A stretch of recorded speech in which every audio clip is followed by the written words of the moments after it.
Welcome to Inspire Campfire, a podcast where ordinary people tell their stories of extraordinary adventure.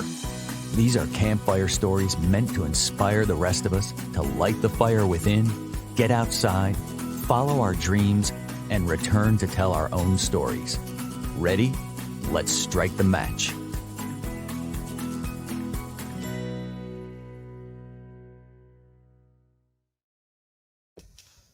Welcome. Today we are going to hear the story of a spiritual journey to Bali, a province of Indonesia, among other places.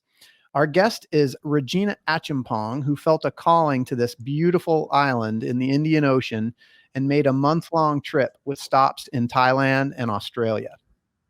Bali is mainly a tourist destination. Just do a quick Google search and you'll see images of beautiful, serene waters, mountains, beaches, and temples, and wildlife. And Regina found all of this, but so much more on her trip there. Here in the US, Regina works in business strategy and operations, solving big problems to help tech companies run and grow. But the Regina that I know and have come to love is a deeply spiritual person. In fact, she and I share a spiritual teacher in Robert Holden through his Success Intelligence Mastermind. She and I have had many deep conversations, and I feel so lucky to call her a friend. Regina, welcome to the campfire. Thank you. Thank you so much for having me, Scott. You know, our friendship, everyone asks like, well, how'd you find this guy that told you about the mastermind? I was like, well, he helped me find my first house and my second one. So it started as a business relationship. It has evolved so far past that. And I'm really grateful for your friendship. And as you mentioned, the ability to have these really deep and thought-provoking conversations. So I'm super excited to be here. That's right. We just come on this journey and you just never know who you're going to meet and what's going to evolve in the process. But it's been so fun getting to know you over many years, actually. Yeah, a long time. Yeah. 10 years. Yeah, I think so. But yeah, so today we're going to talk about this spiritual journey that you took a couple of years ago. And I think just for the listeners, probably the best thing to do is just jump in and have you tell us just some overview and highlights about the trip itself. And then we can kind of get into the calling part. But yeah, tell us where you went and what you did. Awesome. So yeah, I went in November of 2018. I felt a calling that I needed to get away for a significant amount of time, and it had to be somewhere that was completely new to me. That part just came through over and over, and so I did a month-long journey in Asia. But Bali was the ultimate destination of that trip. But obviously, going that far away in the world, you've never been to that side of the planet. You want to see some other things. So I started my trip in Thailand. Spent about a week and a half there, and then spent 3 weeks in Bali, and then a little less than a week in Perth, Australia. So a lot of flying. A lot of flying, but every moment was worth it. And I was just so energized throughout that experience. Even the first flight, I actually got to spend the day in Tokyo, Japan, and got to meet a coworker that I've only known via email, and he showed me around a bit. And I got to do some exploring before making the trek all the down to Thailand. And it was from basically boarding the plane on, I just felt that I was doing the right thing. I was following, this calling. And the 12-hour flight to Tokyo from the Bay Area felt like nothing. And I can tell you, I've done some other 12-hour flights. They have never felt like nothing, but there was just so much there, so much emotion. And from there, it was just one big adventure. My goal with the trip was I was going to let the universe be my guide. I did not come with a big plan. I knew I had 3, major destinations I was going to. I knew my lodging, and that was literally it. I didn't plan anything else. I wanted everything to unfold organically. And as a type A, overachieving, liking a lot of control in life, that was the challenge. That was, how can I, reimagine how I move through the world? And so what better opportunity to try this out, through this trip. So it was, from the beginning, it was very inspired. I started out in Bangkok, Thailand, and the whole time I was there, even though this is this massive sprawling city, it's like basically the New York of Asia, I never felt lost. I always, like, everything just flowed the way it was supposed to. I always felt in sync with where I was supposed to be. And I could literally hear kind of the guiding voice of the universe at times, like telling me where to go, turn down this street, turn down this street. And so that's how I did my, exploration. So a great example of that is I was heading out to visit some temples, and I was on a boat because you have to travel down a river to visit some of the cooler temples. And there was a young kid there. He looked like he was in his mid-20s, and a voice said, speak to him. I think he's a solo traveler. And so it'd be good to connect. And so we started talking, and we ended up visiting some of the temples together. He was from Singapore. He was 25, and he said he just got this urge to get out of Singapore and try something new. And I explained to him I got this urge, a bit further away to try something new. And after visiting one of the major temples, we got separated because it was really busy at that time. There was a lot of people. But a little voice said, "Don't worry, you'll meet him again." And I'm like, what are the odds of that? Bangkok's very massive. There's a lot of people here. And so I think it was 2 days later, I had just gotten brunch. I was walking around a different part of the city, and I was literally walking up the steps to their Sky Metro or air train. Sure. And as I was walking up the steps, a voice said, "Come back down, go down this street." So I'm like, well, that's the journey wherever, it takes me. And so I walked down, turned around, went down that street. And maybe 2 minutes later, I hear, "Oh my God, Regina, it's you." And it's the kid from, from the boat and from Yeah. visiting the temples. And we're just like, he's literally losing his mind. He's like, what are the odds of this? Like, it's nowhere near where we met. It's very far from where I was staying, pretty far from where he was staying. And so we ended up hanging out with him and his friends and having another brunch, because who am I to turn down more food? Of course.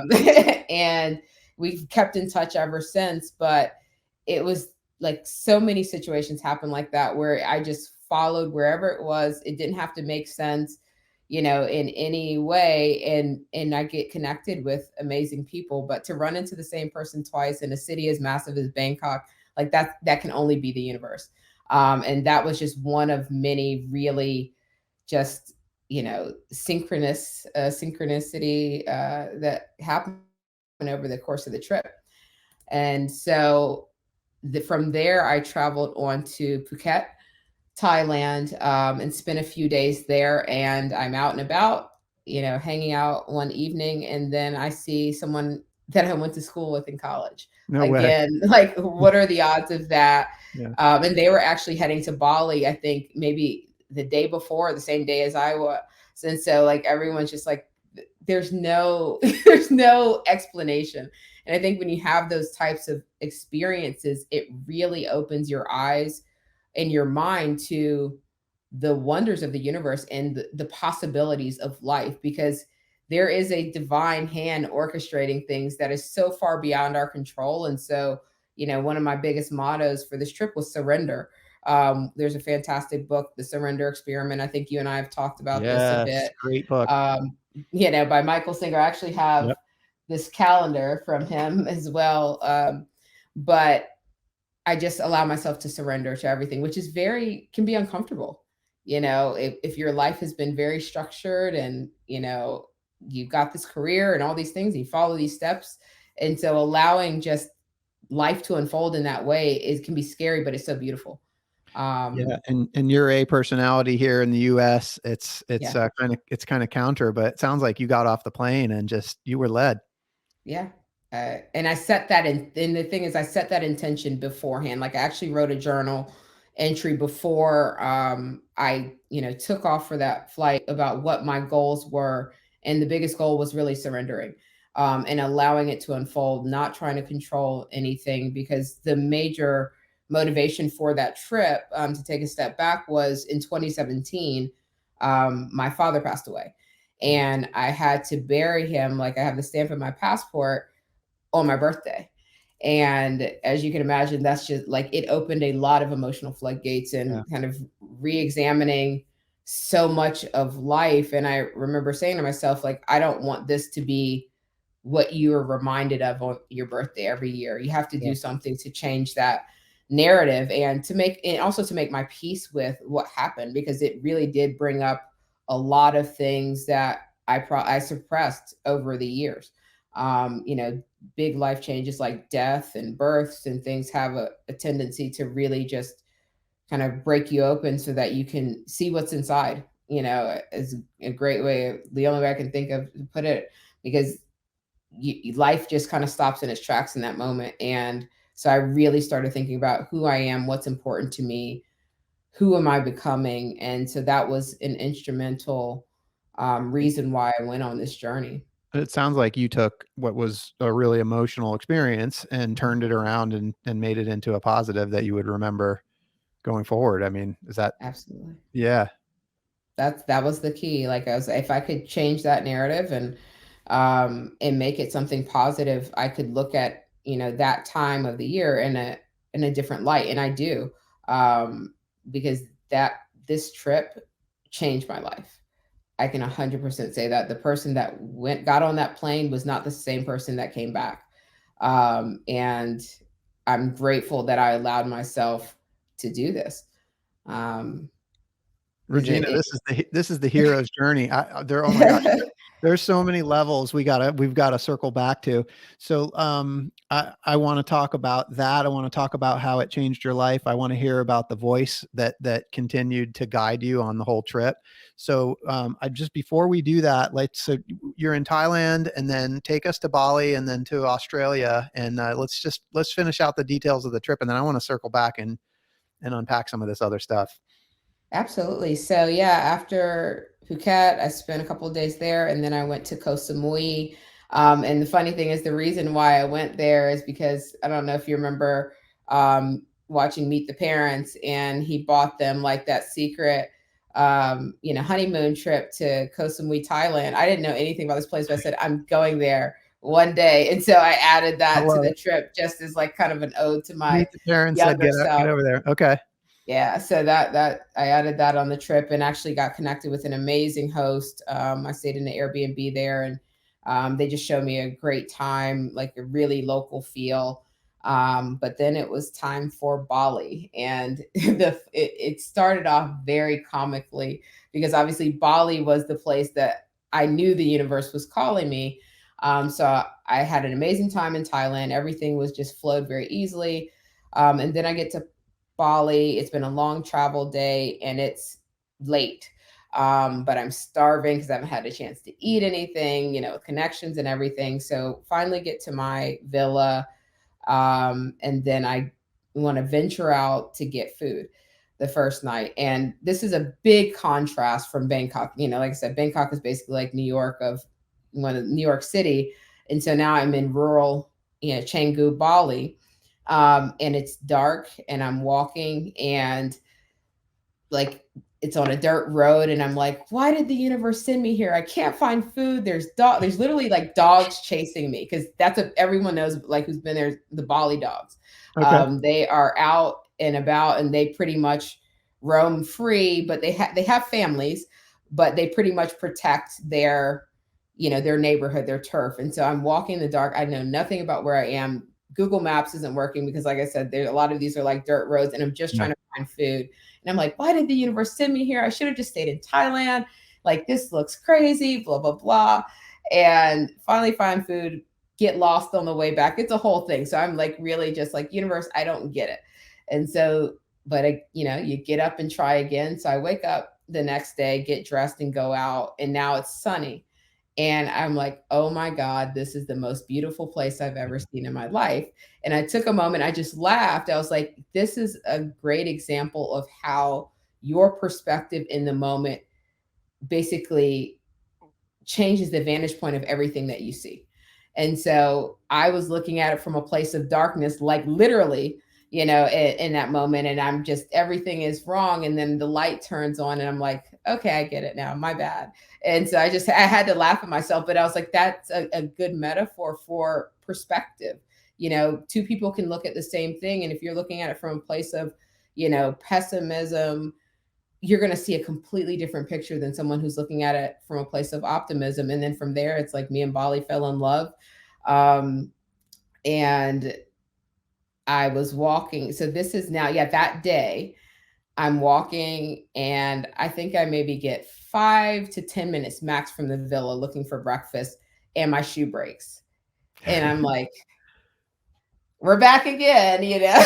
So, What's but I going took a moment, on? I said, I was like, as soon as I thought about my perspective laugh. And so I took a pause and I was just like, this is for a reason. Let me just try to figure out what I'm going to do. Because obviously it's a dirt road with, the infrastructure is not as great there. So you Sure. don't really want to walk around barefoot. And I look over to my left and there's this little restaurant. There's a lady sitting outside and she's waving to me. She's like, "Do you break your shoe?" And so I said, "Yep." And so I walk over and she has super glue of the gods, because this glue, she fixed my shoe. She was like, "It's really strong." And so she fixed my shoe and it lasted me the rest of the trip, which is You're crazy. making friends everywhere. Everybody just wants to Yeah. help you. Yeah. And That was so awesome. so I was like, I was meant to break my shoe right in front of her restaurant. So I ended up eating there.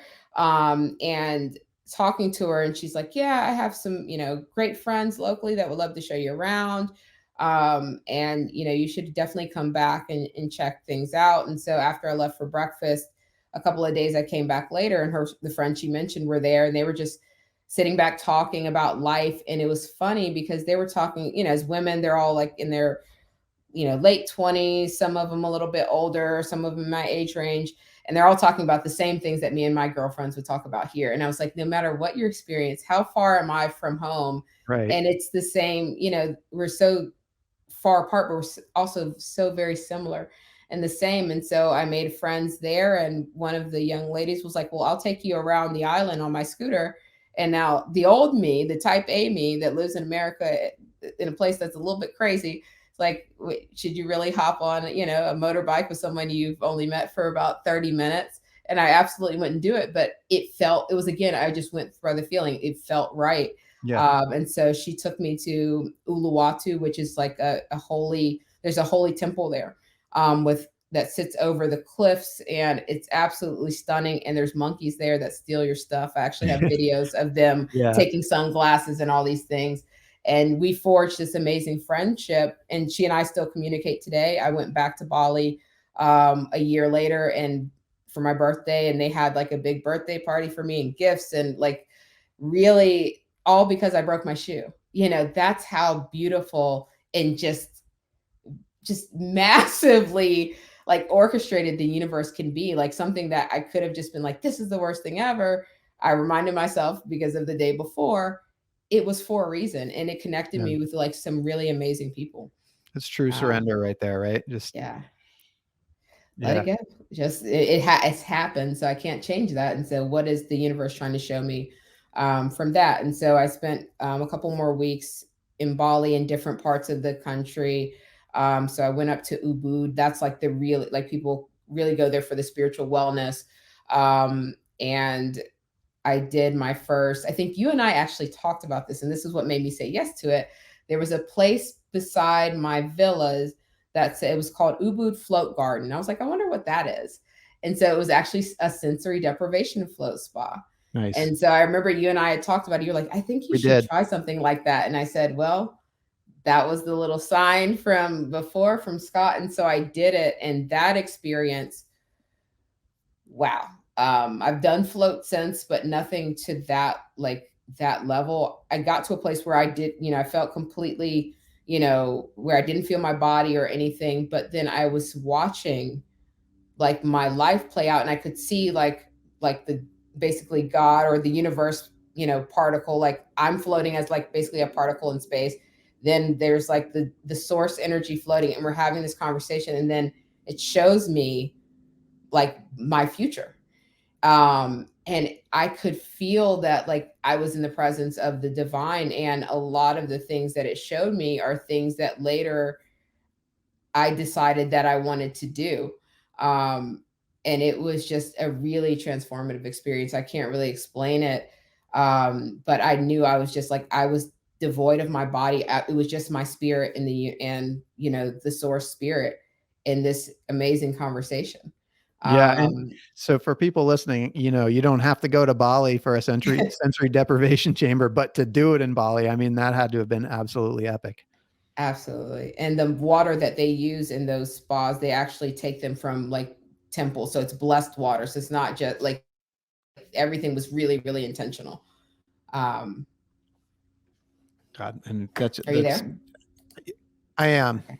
Yep. I'm going to pause for a second. So did Okay. I break up on you? Yeah, just for a second.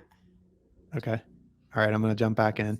Yeah. It's the sensory deprivation experience. I mean, to do that in Bali, what an unbelievable life changing experience. I see why this trip was so epic for you. So, let's continue in Bali, and then let's go to Australia, and then I want to come back to some of this deeper stuff. Okay. So yeah, so while I was there, I think it was the next day, my friend sends me a screenshot from Instagram of she was like, "Did you know Russell Simmons was in Bali?" And I was like, had no idea. And then the voice said, "Well, you're going to meet him." And I was like, okay, well, we'll see how that works out because he was in a different, he was in the part that I had just left. So I was like, the odds of us running into each other, because it's like, I think an hour and a half drive, are slim, but trust the voice, you know? But so I went on. And so one of the last things I did in Ubud before I left was a sunrise hike on Mount Batur. So Mount Batur is a volcano, and it's a pretty strenuous hike. They pick you up from your hotel at 2 a.m. Again, this is something the old me probably would be like, you guys got it, you know, I'm going to sleep. But It's again, effort. it's, you know, say yes.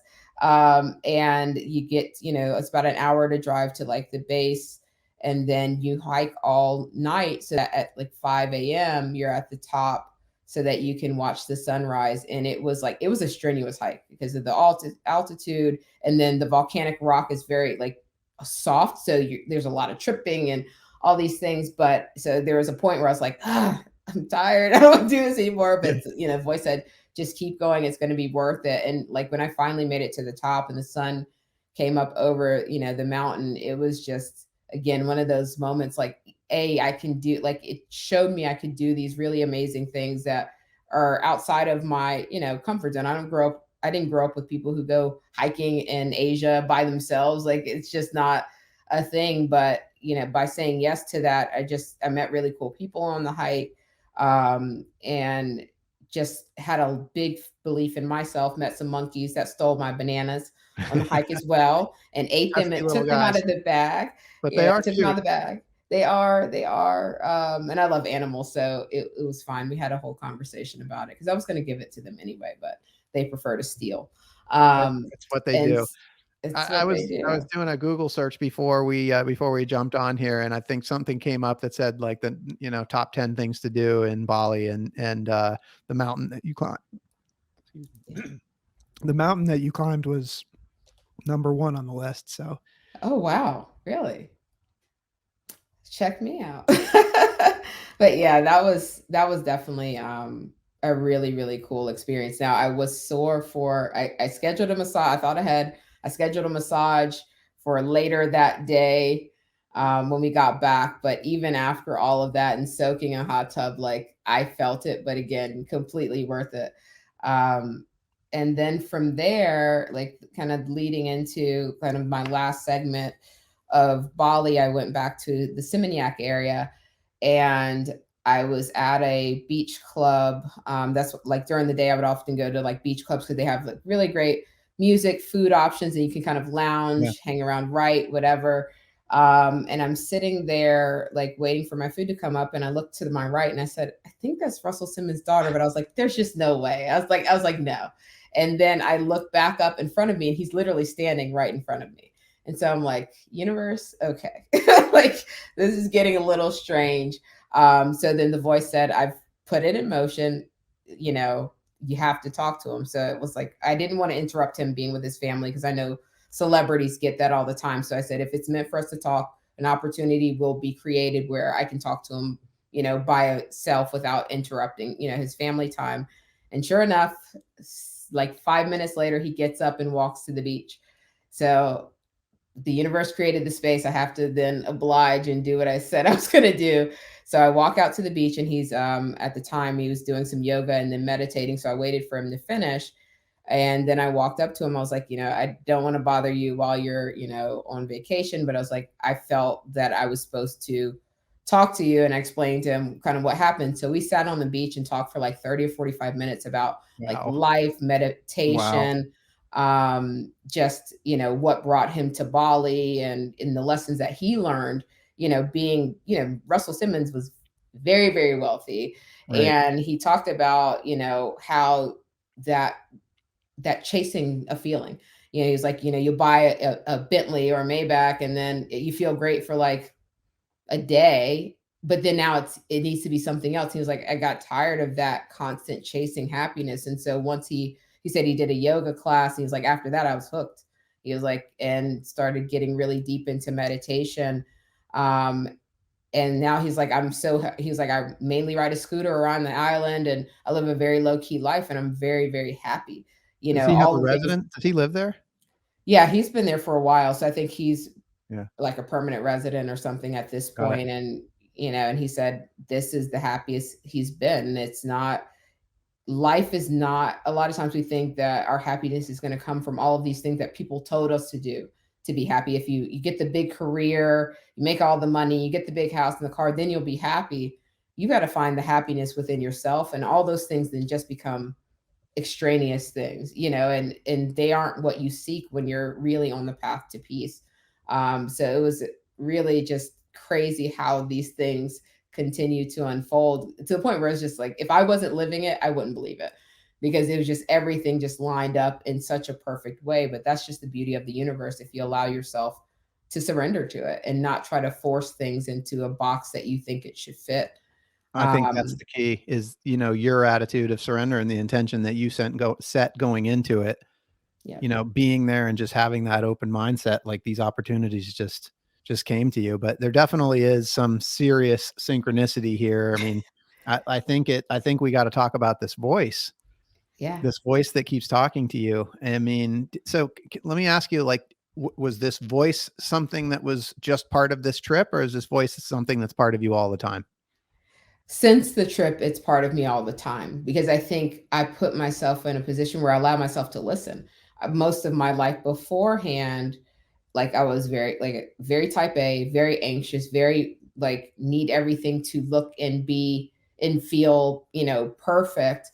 So when you're trying to control every aspect of your life, you're not even in a position where you're open to listening, and being still enough. I think that's the biggest thing, is being still enough to hear it, because especially in our culture in particular, American lifestyle is very manic. It's everyone's busy, everyone's doing this, that, and like very few people say, hey, how's it going? Oh, I'm just relaxed and being present with life. You're never going to get that answer. Everyone, Mm. I'm busy, I'm this, I'm that. And so, oops, lost my headphone. Can you hear me? I can. Okay. And so I really allow myself to be still. I think meditation, because I'd started practicing meditation before, this trip, allowed me the space to hear. And the voice is always there. We feel it, with our gut feelings, but we're often not still enough and quiet enough to actually hear that clearly what I'm supposed to be doing. And so that was really, really cool. So does this voice continue? The voice continues to guide you now that you're back. Absolutely. Would you say that's the big change? You mentioned that this trip was just completely life changing for you. That was one big change. Like really, this showed me I can 100% trust the universe. I don't have to know everything. I don't have to force everything. I can trust the voice that I'm hearing. I can trust what I'm feeling. But also, one of the biggest things I struggle with in my life was really like at times crippling anxiety, to the point where I had to be hospitalized because the anxiety attacks were like I would have such physical reactions to where my heart is beating so fast where it's like dangerous. And so through my life, and talking to doctors, it was just something you manage. It's something that you deal with. And that's what I accepted because that's all I knew. But on the trip, one of the things I did that again unfolded, I was looking for a yoga class, for a certain day. They didn't have it at this place, but there was a pop-up for a releasing your fear like day retreat. And again, surrender, it popped up.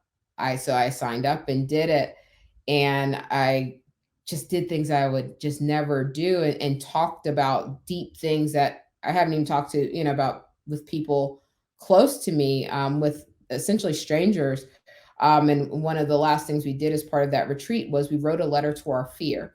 We thanked it for, getting us this far, and the things that, because fear does play, like, we associate fear with bad, but sometimes fear is good. Like, there are healthy fears. Like, the healthy fear is, I don't need to put my hand on the stove because that's going to lead to, damage or problems. So there's some fear that is good, but a lot of the fear that we hold is not our own. It's fear that has been placed on us by our parents or by society, or, based on what has happened in the past. And now we're projecting that fear onto everything else. And so anxiety, was something that, like, I wanted to let go of. And so in the letter, I released that, and then we burned it, like, to basically release that energy into the universe.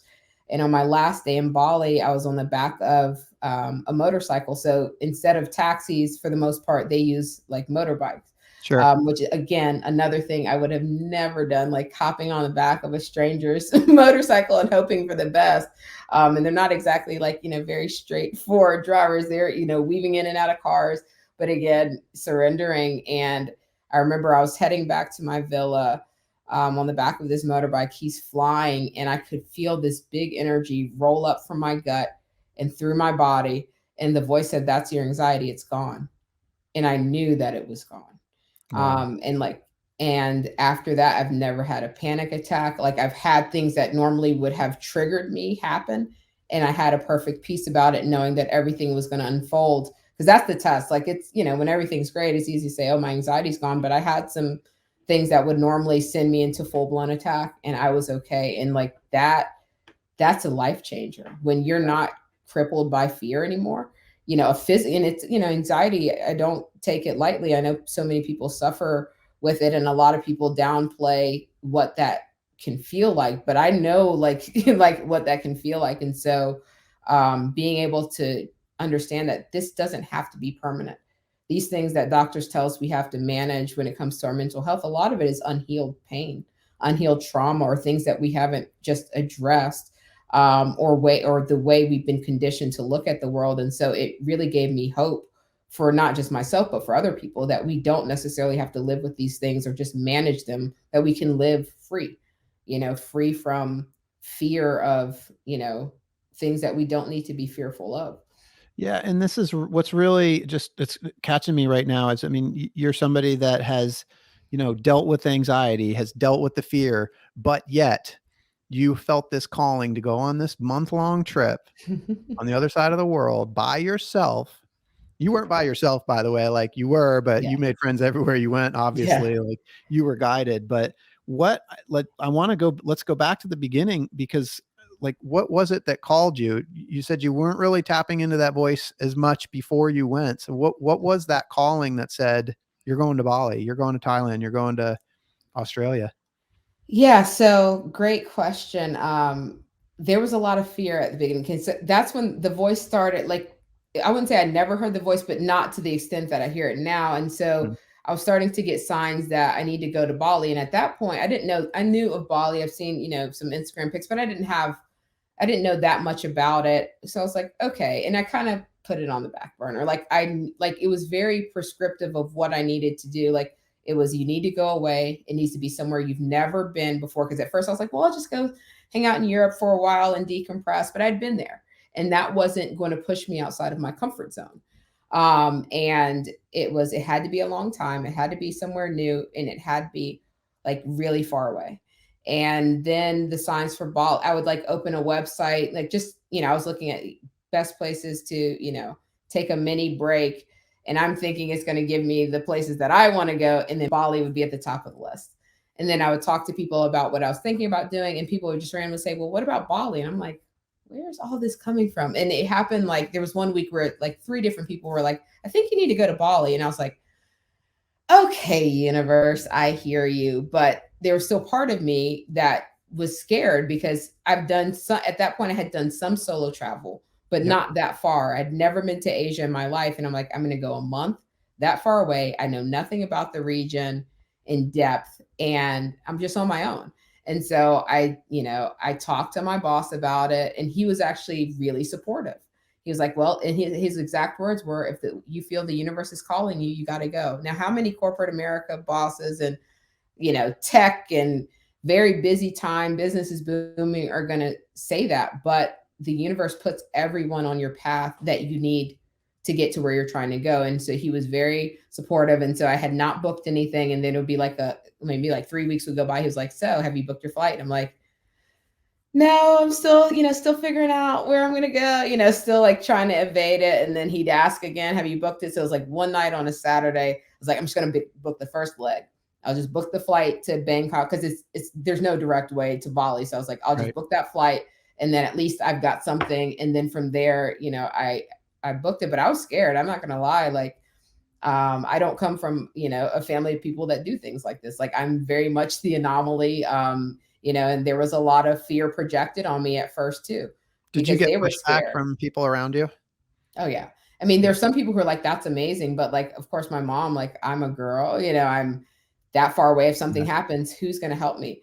And so at first she was really scared, and some other family members are like, are you sure? Like, do you want to go that far? And I was like, not necessarily that I want to do it, but I know that I have to. I feel called. And so, she made her peace with it. And now she knows, like, my child's going to be fine. She's been everywhere, and like, it always works out. And she understands my journey so much more now. But there was a lot of fear, that I had, but also that was projected on me. And I understand that, because, you hear these stories of, single women traveling, and they don't always make it home. So I had to overcome that to do this, but I'm so glad. So what pushed you past the fear?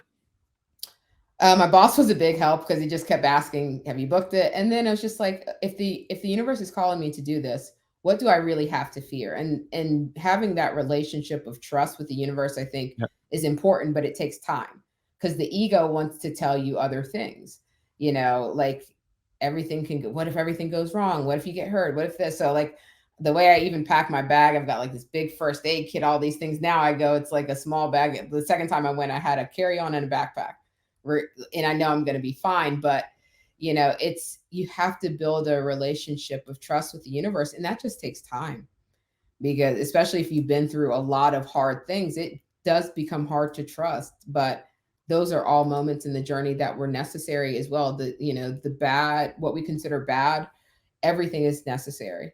But it takes some time to get there. I'll say that. Yeah, for sure. I think we could keep talking for another couple of hours about this. I'm just so intrigued by it. The changes that you experienced when you came back from this trip, like how have those changes shown up for you in your life now? And like, what's sort of manifested for you because of these changes? Great question. I mean, the first thing I'll say is I was just lighter. Like, the things that used to stress me out before this trip just don't. Like, in the grand scheme of things, I'm realizing how much of what we, prioritize and get worked up on doesn't matter. So that was one big change.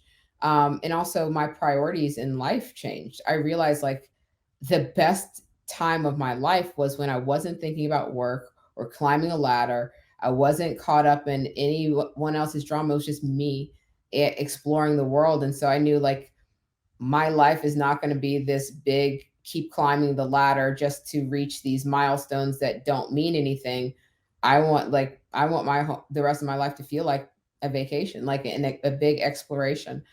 So I'm making plans to retire in the next 2 years. And I'm sticking with that. And then beyond that, like, obviously losing that anxiety, I'm just so much more fearless since that trip. Like, if I feel called to do something, I don't care how crazy it may seem, I just do it. And the old me would not have done that. Like, I've got an example. It was Sunday. I was getting ready to head over to my parents for Sunday dinner. And the voice said, you need to go to Morocco. And I'm like, what? Like, okay. So I look at flights, and I left that Wednesday. And my mom's just like, here she goes again, like, but everyone accepts it. And that, I could talk about that trip, so there's just all these things. Yeah, we'll have to Yeah, talk about that on another call, but that that was a might be really another fun journey. podcast. All right. So, just to kind of wrap things up, what advice do you have for other people that maybe have felt a call to do some kind of an epic adventure like this, but maybe they're experiencing that resistance? What advice do you have for folks like that? Nike said it best, just do it. Like you Just are do it. not being called somewhere for no reason. Ignoring those callings, I feel like is the biggest mistake you'll ever make. I can't imagine my life if I didn't take that trip now. Like I can't imagine it. And it only opened up the door for more amazing friendships, more amazing experiences. And now I've been to every continent except for Antarctica solo. And with every trip, I learn more about myself. I learn more about the world and just become more and more at peace with, the flow of the universe. And so without that trip, because knowing if I can survive that, that was the thing. If I could Yeah. survive that, I'm so far away. I know Yeah. nothing, and for so long, I can survive anything. I can do anything. And so please just follow the calling. If you take Just do it. nothing else away from this podcast, please do that. Love it. Thank you. Okay. So, Regina, you have been a lot of places. You've done a lot of things. You've experienced a lot of growth, internal and external. They're going to make a movie about you. And when they do, who is going to be the actress that plays you? So this is a great question. I'm glad you sent it in advance because I said I'm just gonna whatever comes to mind first. That's what I'm gonna answer. I don't want to overthink it. And Holly Berry came to mind, Halle not Berry. because Awesome. and not because obviously she's a beautiful woman, but it's who she is as a person. Like she Yes. continues to push her own boundaries. And everything I've seen of her in like interviews and just the things that she's supportive of is really empowering. And she's also very laid back. Like, you see this woman, you would think this woman who's had all this success, she's an icon for beauty. You think she'd be very stuck up, but she seems like the most down to earth person. And everyone that has met her is kind of said these things. And so she recently just did a movie called Bruised on Netflix, and it was outside of her comfort zone. She was playing like an MMA fighter. Who thinks of Holly Berry, in Yeah. I'll have MMA? to check that out. And she directed it. So that was her first time directing something. It was so far out of her comfort zone. And Yeah. that's what I feel this journey has been, pushing me out of my comfort zone. So that's who I came up with. And Halle so I Berry. I decided love it. So, what's your movie yeah, going to be called? grow with the flow. Ooh, I like that. Grow with the flow. Oh, Yeah. man. That is perfect.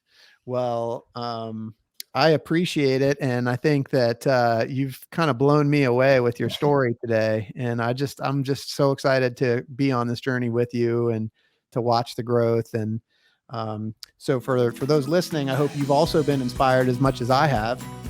I hope that Regina's story has encouraged you to listen to that voice inside that calls you to adventure, because we want to hear your story next.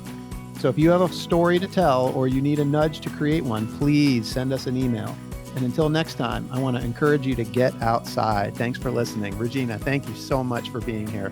Awesome. Thanks, Scott. This was fantastic. I'm really glad you gave me the opportunity to speak with you and your listeners.